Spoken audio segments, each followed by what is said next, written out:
Hey YouTube, it's Jaden Storm coming at you from Team Shadow Strike. I thought I'd do this video here for you. I've been kind of thinking about, what's coming up, what cards that are out there that you need to start trying to trade for, the ones that you need to start trading away. So I thought I'd make a video and I'd tell you a couple of things that I think you should definitely, try and trade for, try and trade away. So anyway.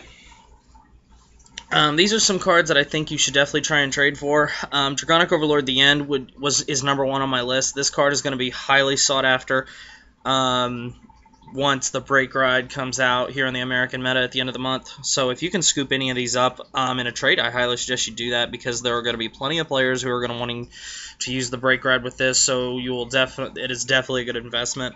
Majesty Lord Blasters also I got on here as well. Keep in mind some of these may be more useful than others. This is just some cards that I feel that you should invest in.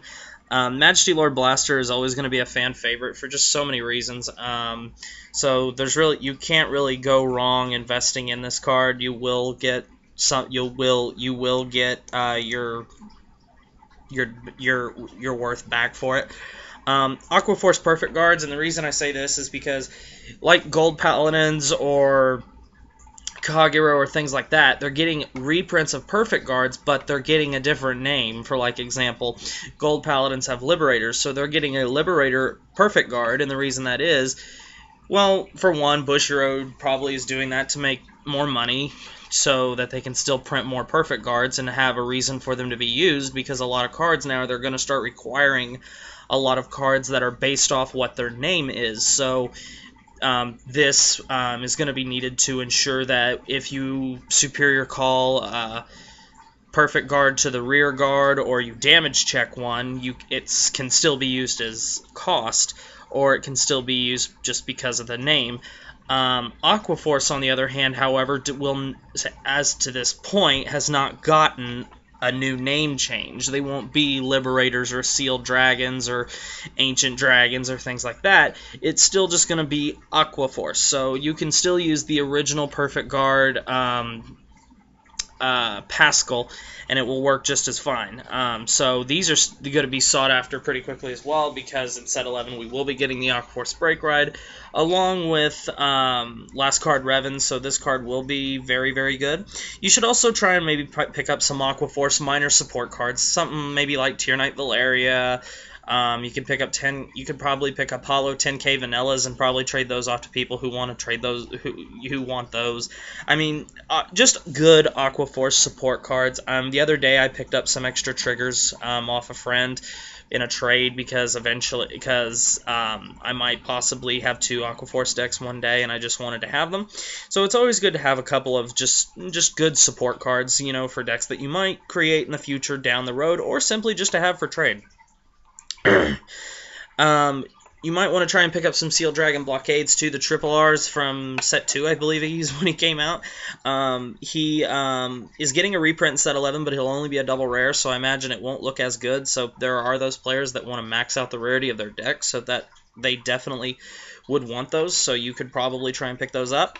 Demon World Marquis Amon is a card that is getting a reversed unit or a cross ride down the road, so it is definitely going to be a sought-after card. Right now, this card is about $20. I see it shooting up to about $25, $30 once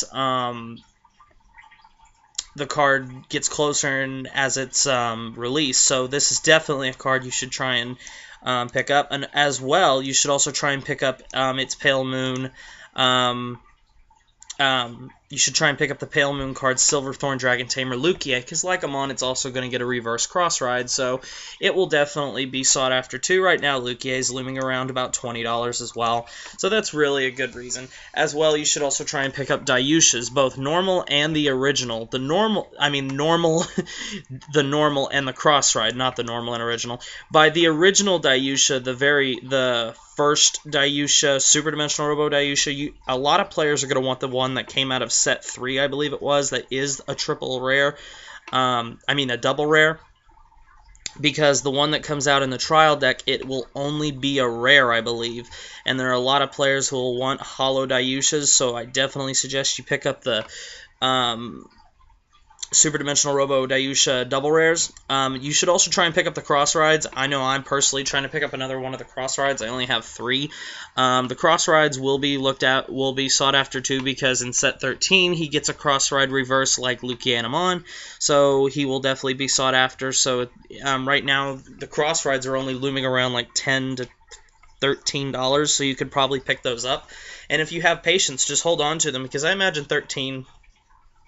set 13 will probably come out for us. Let's see, we get set 11 in October, set 10 in December. I imagine we'll get set 12 like in maybe February, so then I think set 13 would probably come around late March, maybe middle of April. So if you could pick those up now, it'd probably save you a little bit of time of hunting them down. You can also, this is something right here that you'll have to wait a while for, but it doesn't hurt if you want to go ahead and pick them up.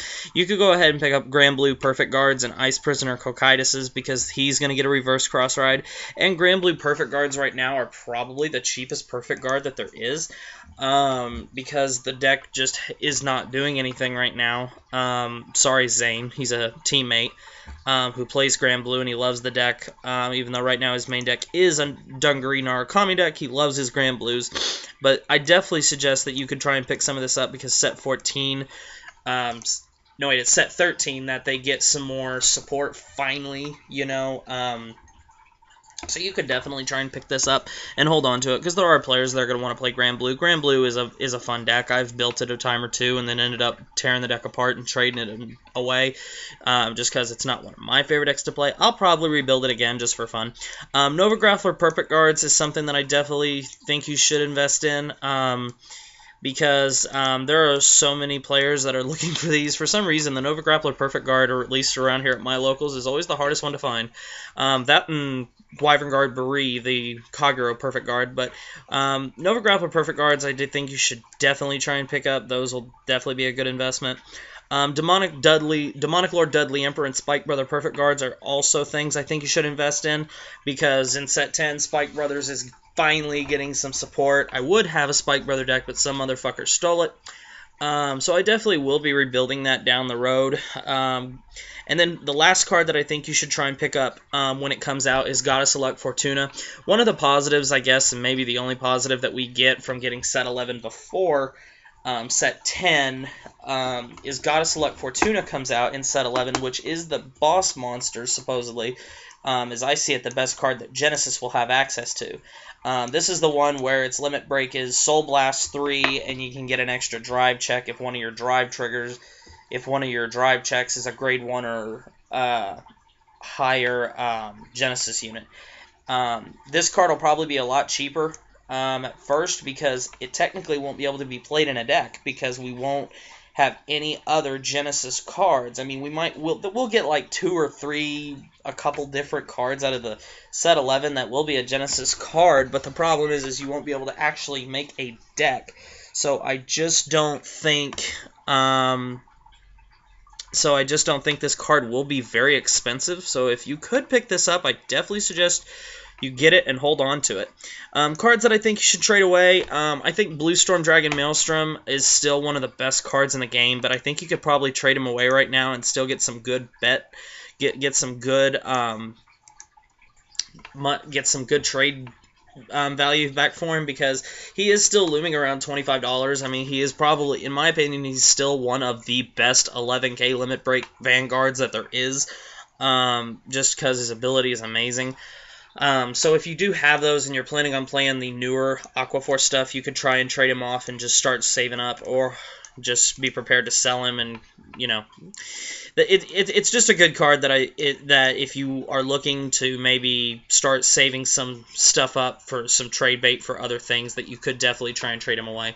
Storm Rider Basil, this is a card that was really, really sought after when Aquaforce first appeared, but unfortunately Storm Rider Basil is not really going to be used anymore once we get about set 11, because there's so many other cards that you can use to swap your rows around at that point that it really won't be necessary to use him. him. I mean, you can if you really want to, but I just don't see it.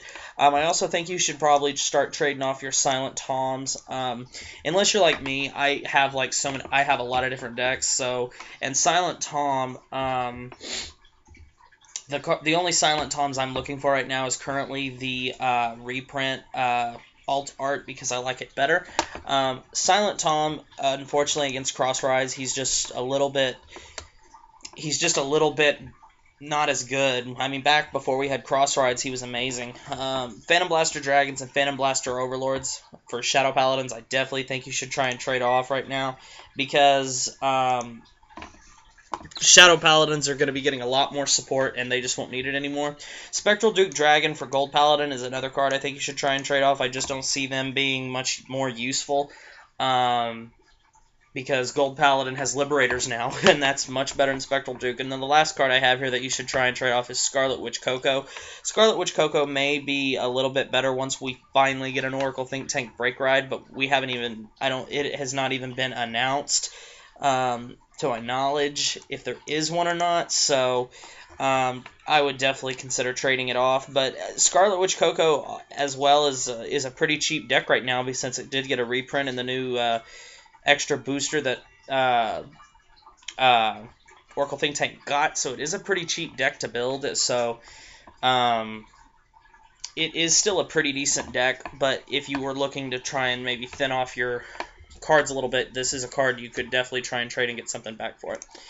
So anyway, guys, this has just been a video of me telling you things that I think you should definitely try and trade for, you know, things that you might try and trade off to get your value back for them, because, you know, once set 11 gets here, there's going to be a lot of other things that people are going to want to play. There are players who are going to want to play things like Draconic Overlord the End with the Break Ride and just all kinds of stuff. So I thought this might be helpful to you guys. If you guys like this, let me know. If you want me to continue doing things like this, then I definitely will. It was just a new idea. I've seen a couple other channels do it before, so I thought maybe I'll try it for Vanguard. I saw a couple channels do it for Yu-Gi-Oh! And I thought maybe I could do that for Vanguard. So, if you like this, let me know. If I get at least 10 thumbs up, I will do another one of these in the future. Excuse me. So, if you like this, let me know. Other than that, guys, thanks for watching. Comment, subscribe, thumbs up this video, and I'll see you later.